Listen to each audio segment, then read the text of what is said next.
दोस्तों, स्वागत है आपका आपके अपने यूट्यूब चैनल एजुपुर में। आज मैं फिर बीए सेकेंड ईयर के स्टूडेंट्स के लिए वीडियो लेकर आई हूँ। आज हम समाजशास्त्र के चैप्टर 7 यानी सामाजिक सीख तथा अनुकरण की प्रक्रिया के बारे में डिटेल से बात करेंगे। तो हम आज की वीडियो में जानेंगे कि सामाजिक सीख क्या है, सामाजिक अनुकरण क्या है, या फिर सीख क्या होती है, अनुकरण क्या होता है, सामाजिक यानी समाज के सामाजिकरण में सामाजिक सीख या अनुकरण की क्या भूमिका होती है। आज हम इन सभी टॉपिक से बात करेंगे। ऐसे बहुत लोगों की शिकायत थी कि मैं बीए सेकेंड ईयर के लिए वीडियो नहीं लेकर आ रही हूँ, तो लीजिए आज ये वीडियो हाजिर है। तो वीडियो अच्छी लगे तो लाइक कर दीजिए, अपने दोस्तों के साथ शेयर कर दीजिए। चलिए वीडियो को स्टार्ट करते हैं। सामाजिक सीख तथा अनुकरण की प्रक्रिया। सबसे पहले जान लेते हैं कि सीख क्या होती है, यानी व्हाट इज़ लर्निंग। लर्निंग वो है जो हम प्रतिदिन, प्रतिफल, प्रति क्षण कुछ न कुछ सीखते हैं, यानी लर्न करते हैं। हम चाहे किसी चैप्टर के बारे में पढ़ें या फिर किसी छोटी मोटी चीज़ के बारे में सीखें, चाहे मोबाइल चलाना हो, किसी ऐप के बारे में जानना हो, कुछ भी ऐसा करना होता है तो हम उससे सीखते हैं। या तो फिर यूट्यूब से सीखते हैं, या फिर अपने घर के किसी सदस्य से सीखते हैं, या फिर अपने दोस्तों से सीखते हैं। तो क्या है, इसे हम लर्निंग कहते हैं। यानी सीखना वो है जो हम अपनी आवश्यकताओं को पूरा करने के लिए, नई नई चीज़ों को जानने के लिए, अपनी जिज्ञासाओं को तृप्त करने के लिए जो ज्ञान ग्रहण करते हैं वो सभी सीख है। अब बात करते हैं व्हाट इज इमिटेशन। तो इमिटेशन को नॉर्मल भाषा में तो नकल कहा जाता है, यानी इमिटेट करना या फिर मिमिक्री जिसे कहते हैं ना, कि कोई भी कलाकार दूसरे कलाकार की जो मिमिक्री करता है, इमिटेट करता है, उसे इमिटेशन कहते हैं। यानी उसकी या फिर हम किसी भी डॉक्यूमेंट्स की जेरोक्स कराते हैं, उसे भी इमिटेशन कहा जाता है। तो इमिटेशन होता है अनुकरण, यानी उसकी प्रतिछाया होना। तो सामाजिक सीख और सामाजिक अनुकरण क्या होता है। तो समाज में रहकर जब बालक विभिन्न प्रकार के सामाजिक आदर्श, सामाजिक नैतिक मूल्य, सामाजिक प्रक्रिया और अच्छी अच्छी बातें सीखता है, तो वो सामाजिक सीख होती है। और इमिटेशन प्रोसेस यानी अनुकरण की प्रक्रिया सामाजिक प्रक्रिया में वो होती है कि जब हम सीखी हुई चीज़ को अपने दैनिक जीवन में, अपने प्रतिदिन के कार्यों में उन सीखी हुई चीज़ का उपयोग करें। अब बात करते हैं सामाजिक सीख के व्यवहारिक परिभाषा या फिर व्यवहारिक अर्थ के बारे में। यह सीखने एवं सामाजिक व्यवहार की प्रक्रिया है जो यह सुनिश्चित करता है कि नया व्यवहार अवलोकन एवं अनुकरण के पश्चात ही प्राप्त होता है। सीखने एवं सामाजिक व्यवहार की प्रक्रिया है जो यह सुनिश्चित करता है कि नया व्यवहार अवलोकन एवं अनुकरण के पश्चात ही प्राप्त होता है। तो सामाजिक मतलब सीखने की ये प्रक्रिया, सोशल लर्निंग क्या है, सामाजिक व्यवहार की एक प्रक्रिया है जिसके द्वारा हमें ये पता चलता है कि हम कोई भी नया व्यवहार या तो किसी चीज़ को ऑब्जर्व करके सीख लेते हैं, या तो फिर उसका इमिटेशन करके या फिर उसकी नकल करने के बाद हम सीख लेते हैं, यानी अनुकरण करने के बाद हम सीख लेते हैं। अवलोकन के अतिरिक्त सीख पुरस्कार एवं दंड से भी प्रभावित होते हैं। यानी ऑब्जर्वेशन करके तो हम लोग चीज़ें सीख ही लेते हैं। किसी को कुछ करता हुआ देख रहे हैं, लाइक अपनी मम्मी को खाना बनाते हुए देख, बहुत सारे बच्चे ऐसे होते हैं जो खाना बनाना सीख जाते हैं। तो क्या है, हम अपने घर वालों को, अपने बड़ों को अच्छा कार्य करते हुए देखते हैं तो हम भी वही सीख लेते हैं। कहा जा रहा है कि अवलोकन के अतिरिक्त सीख पुरस्कार एवं दंड से भी प्रभावित होती है। यानी हम ऑब्जर्वेशन करके तो हमने सीख लिया, लेकिन हमें पुरस्कार के, यानी अगर हमने टेस्ट में अच्छे मार्क्स पाए, एक बार पा लिया, तो फिर जब हमें टीचर के द्वारा अच्छे रिमार्क्स मिलेंगे या फिर अच्छी शाबाशी मिलेगी, मतलब हमें सराहित किया जाएगा, सराहना की जाएगी हमारी पूरे क्लास के सामने, तो क्या इससे हमारे जो कॉन्फिडेंस लेवल होता है वो भी बढ़ जाता है। हमें जब पुरस्कृत किया जाएगा तो हम और भी ज़्यादा अच्छा करने के लिए प्रेरित हो जाते हैं। और दंड से भी सीख प्रभावित होती है। यानी अक्सर ऐसा होता है कि टीचर्स या फिर घर में पेरेंट्स बच्चों को डांट के या फिर उन्हें सज़ा देके कुछ सिखाना चाहते हैं कि मतलब उसको उसकी गलती का एहसास भी करा दे। तो इस प्रकार अवलोकन और पुरस्कार, दंड से भी सीख प्रभावित होती है। जैसे यदि किसी तरह के व्यवहार को हमें प्रशंसा एवं सराहना मिलती है तो व्यक्ति वैसा व्यवहार करने के प्रेरित होता है। यानी जब हमें कोई सराहित कर रहा है, जैसे आप लोग वीडियो को लाइक करते हैं तो मुझे सराहना मिलती है, तो फिर मैं भी मोटिवेट होकर आपके लिए और वीडियोस लेकर आती हूँ। तो इसी तरह नॉर्मल लाइफ में भी जब हम किसी की प्रशंसा करते हैं, उसकी सराहना करते हैं, तो वो व्यक्ति उसके व्यवहार में भी वो प्रेरित होकर और अलग तरह से सुधार करता है। इसके विपरीत यदि किसी व्यवहार की निंदा होती है तो ऐसे व्यवहार से व्यक्ति दूर बनाए रखना चाहता है। यानी जब किसी व्यवहार की बुराई होती है, यानी जब किसी चीज़ की हम गलती निकालते हैं, उसकी खामियां, उनकी गलतियों को बताते हैं, तो कोई भी व्यक्ति होता है अपने उन व्यवहार को बदलना चाहता है, यानी सीखता है। तो इस तरह सामाजिक सीख मूल प्रवृत्तियां ना होकर व्यक्ति का एक व्यवहार है। यानी जो हमारी सामाजिक सीख है वो हमारी मूल प्रवृत्ति नहीं, अपितु हमारी व्यवहार से परिलक्षित होती है। जो हम सीख रहे हैं अच्छा बुरा, वो हमारे व्यवहार में परिलक्षित होता है। इस तरह सामाजिक सीख मूल प्रवृत्तियां ना होकर व्यक्ति के अनुभव एवं प्रयत्न द्वारा उत्पन्न नया व्यवहार है। यानी हमारी जो सीख है वो सामाजिक मूल प्रवृत्तियां ना होकर हमारे अनुभव, हमारे प्रयत्न के द्वारा उत्पन्न एक व्यवहार है। यानी जब हमें हमारी सराहना की जा रही है, हमारी तारीफ की जा रही है, तो हम अपने उस व्यवहार को और चाहते हैं, यानी और मेहनत करते हैं कि टेस्ट में और अच्छे मार्क्स आए, एग्जाम में और अच्छे मार्क्स आए। और जब टीचर या फिर घर में कोई भी, या फिर बाहर हमारे दोस्तों में या फिर हमारे रिलेटिव्स में कोई हमारी गलती को बताता है, तो हम उन गलती को सुधार करके चाहते हैं कि अगली बार ऐसी गलती ना हो कि कोई हमें टोक सके। तो इस प्रकार सामाजिक सीख मूल प्रवृत्ति नहीं, अपितु हमारे अनुभव, हमारे प्रयत्न और हमारे व्यवहार का एक स्वरूप है। बोआज के अनुसार जीवन की सामान्य आवश्यकताओं को पूरा करने के लिए व्यक्ति जिस प्रक्रिया के द्वारा अनेक प्रकार की आदतें, ज्ञान और मनोवृत्तियों को विकसित करता है उसी को हम सीख करते हैं। यानी बोआज के अनुसार सामान्य आवश्यकताओं को पूरा करने के लिए व्यक्ति अपने जिन प्रक्रिया के द्वारा अपनी आदतें, अपने ज्ञान, अपनी मनोवृत्तियों को बदलता है, उन्हें विकसित करता है, बुरी आदतों को निकाल देता है, उसे ही हम सीख कहते हैं। कॉल्विन के अनुसार अनुभव के द्वारा मूल व्यवहार में संशोधन ही हो जाना ही सामाजिक सीख है। यानी कॉल्विन कह रहे हैं कि जब हमें किसी भी चीज़ के बारे में डांट पड़ती है तो हमें ये अनुभव हो जाता है कि ये चीज़ गलत है, तो उस डांट के द्वारा, उस सीख के द्वारा हम अपने व्यवहार में संशोधन करते हैं और यही सीख है। प्रकार हम ये कह सकते हैं कि सामाजिक सीख का तात्पर्य मनुष्य द्वारा सामाजिक परिप्रेक्ष्य में अपने अनुभव और अवलोकन के द्वारा अपने व्यवहार को परिमार्जित करना है, विकसित करना है और अपने व्यवहार को उत्तम बनाना है, और इससे व्यक्ति में नए व्यवहार का भी संचालन होता है और वो सामाजिक सीख को ग्रहण करता है। के व्यवहारवादी सिद्धांत के अनुसार सभी सीखों की शर्त सुदृढ़ीकरण यानी सुधार करना होता है, अब चाहे वो पुरस्कार द्वारा हो, चाहे वो दंड द्वारा हो। जबकि बंडूरा के सामाजिक सीख सिद्धांत के अनुसार दूसरों की क्रियाओं के समान रूप से अवलोकन द्वारा भी सीख मिलती है। यानी जब हम किसी को ऑब्जर्वेशन करते हैं तो उससे भी हमें सीख मिलती है। व्यक्ति दूसरों के अवलोकन करके भी नए सूचना व्यवहार को सीख सकता है, तो बंडूरा इसे अवलोकनात्मक सीख भी कहते हैं। सामाजिक सीख निम्न 3 विशेषताओं पर आधारित होते हैं। पहला, व्यक्ति अवलोकन के द्वारा सीखता है। सीखने के लिए व्यक्ति की मन स्थिति भी महत्वपूर्ण है। सीख व्यवहार में परिवर्तन लाए या आवश्यक नहीं, यानी व्यक्ति के अवलोकन के द्वारा तो व्यक्ति सीखता है। यानी ऑब्जर्वेशन, अपने जब छोटे बच्चे होते हैं वो क्या है, अपने बड़ों को देखकर ही सीखते हैं, चाहे अच्छी बातें हो या बुरी बातें हो वो देखकर ही सीखते हैं। तो क्या है, व्यक्ति अवलोकन के द्वारा सीखता है। दूसरा, सीखने के लिए व्यक्ति की मन स्थिति भी महत्वपूर्ण है। यानी अब हमें डांट पड़ी, किसी चीज़ के लिए हमारी निंदा की जा रही है, हमें समझाया जा रहा है, लेकिन ज़रूरी तो नहीं है कि हम उस सीख को ग्रहण भी करें। हमारी मन स्थिति भी तो ऐसी होनी चाहिए, सीखने के लिए हम पहले प्रिपेयर भी तो होने चाहिए। सीख व्यवहार में परिवर्तन लाए ये आवश्यक नहीं है, और यदि हम किसी चीज़ को सीख भी रहे हैं और वो हमारे व्यवहार को परिमार्जित नहीं कर रही, तो ये जरूरी नहीं है कि हम जो सीख रहे हैं उससे हमारे व्यवहार में भी परिवर्तन आए। तो ये 3 विशेषताएं सामाजिक सीख की, यानी सामाजिक सीख इन्हीं 3 विशेषताओं पर आधारित होती है। अब बात करते हैं सीख का समाजीकरण में क्या भूमिका है, role of learning in socialization. हमारे सामाजिक सीख का हमारे समाजीकरण में क्या प्रभाव पड़ता है या क्या भूमिका अदा होती है।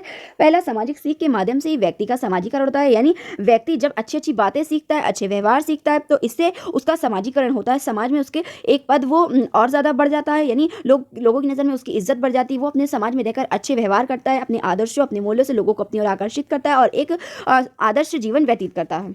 सीख के द्वारा व्यक्ति के व्यवहार में परिवर्तन आता है। यानी जब व्यक्ति कुछ अच्छी बातें सीख रहा है तो उसका व्यवहार भी परिवर्तित हो जाता है।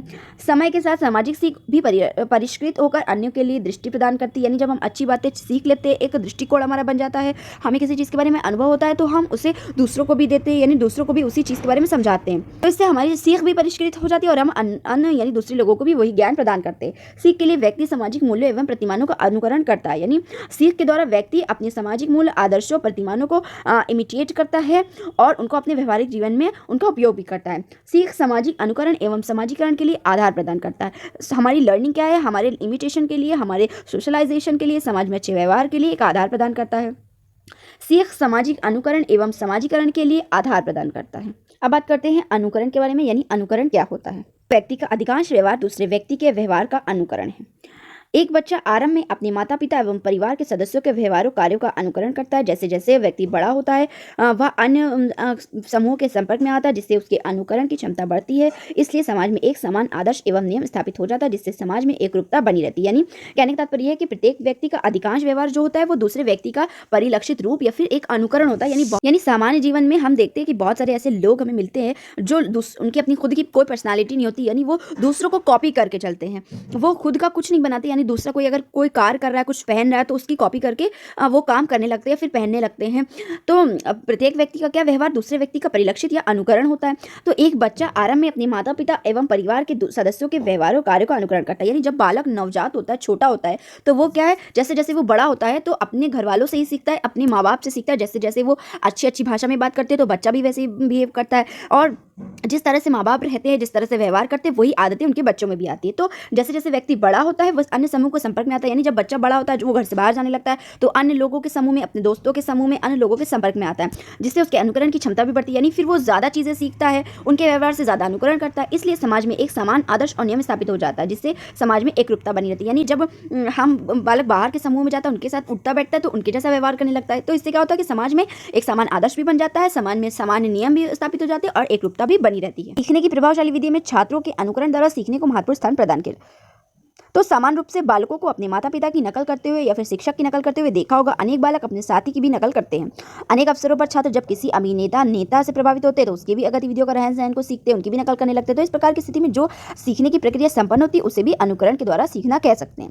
तो विद्यालय में यह प्रक्रिया व्यापक रूप से संपन्न होती है जब शिक्षककरण किसी बालक द्वारा उस स्थिति में किया जाता है जब वह क्रिया उसे अच्छी लगती है। इस प्रकार अनुकरण द्वारा किया गया अधिगम विविध कौशलों एवं स्थायित्व से युक्त होता है। फुले के अनुसार अनुकरण का तात्पर्य एक व्यक्ति द्वारा दूसरे व्यक्ति के व्यवहार की नकल करना, चाहे नकल दूसरे व्यक्ति के व्यवहार में प्रत्यक्ष रूप से देखकर की गई हो, किसी के कहने से की गई हो अथवा प्रगतिशील समाज की तरह पुस्तकों को पढ़कर की गई हो। यानी कूले कह रहे हैं कि अनुकरण वो है जो एक व्यक्ति दूसरे व्यक्ति को व्यवहार को देखकर नकल करता है। आप चाहे वो किसी व्यक्ति को देखकर ऑब्जर्व करके नकल करे, पढ़कर करे या किसी के कहने पे करे या फिर किसी नेता अभिनेता को देखकर उनके जैसा रहन सहन, उनकी जैसी वेशभूषा आदि को ग्रहण करे या फिर पुस्तकों को पढ़कर करे। तो कूले के अनुसार ये सभी अनुकरण है।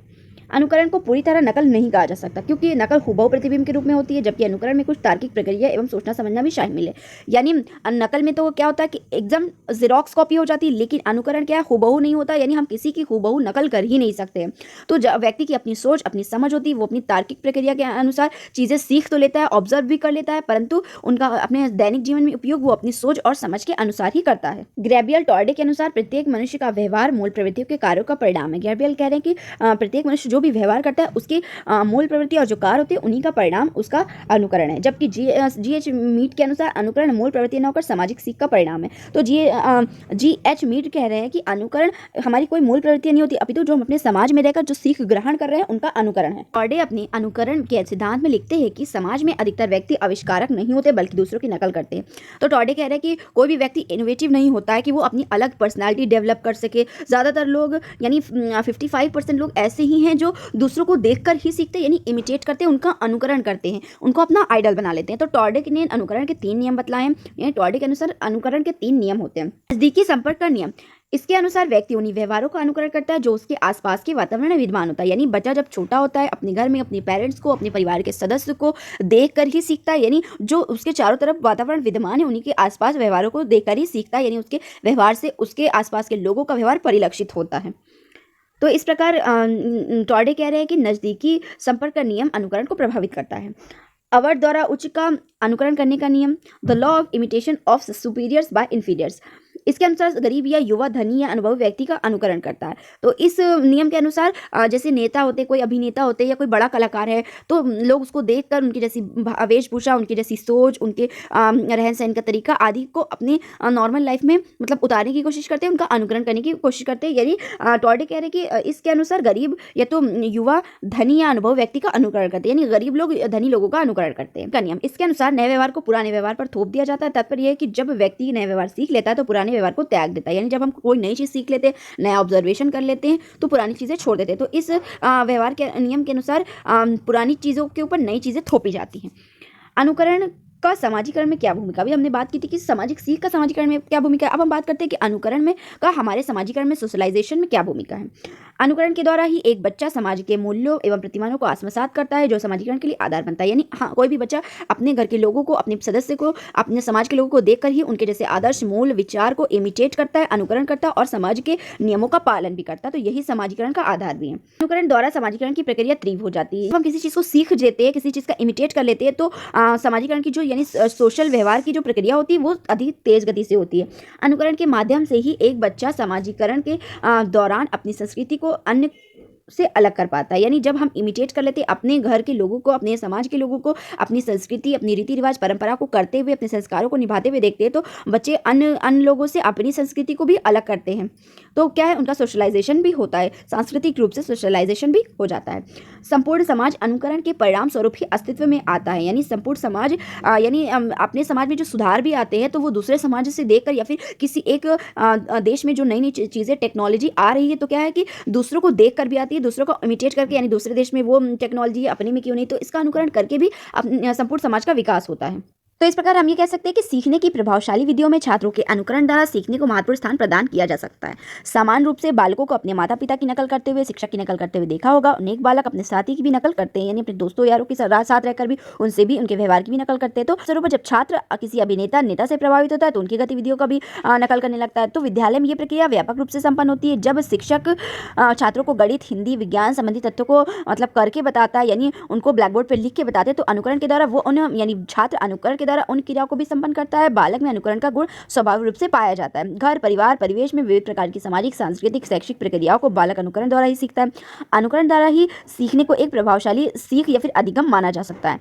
अनुकरण किसी बालक द्वारा उस स्थिति में किया जाता है जब वह क्रिया उसे अच्छी लगती है, यानी जब उसकी मनोस्थिति के अनुसार हो। इस प्रकार अनुकरण द्वारा किया गया अधिगम विविध कौशलों को भी बढ़ाता है। और सामाजिक सीख वो है जो हम प्रतिदिन प्रतिक्षण सीखते रहते हैं। तो ये थी हमारी आज की वीडियो। आशा करते हैं आपको वीडियो पसंद आई। वीडियो अच्छी लगी तो लाइक कर दीजिए, चैनल पे नए तो सब्सक्राइब कर लीजिए, साथ में लगे बेल आइकन को जरूर प्रेस करिए। मिलते हैं नेक्स्ट वीडियो में, तब तक के लिए टेक केयर।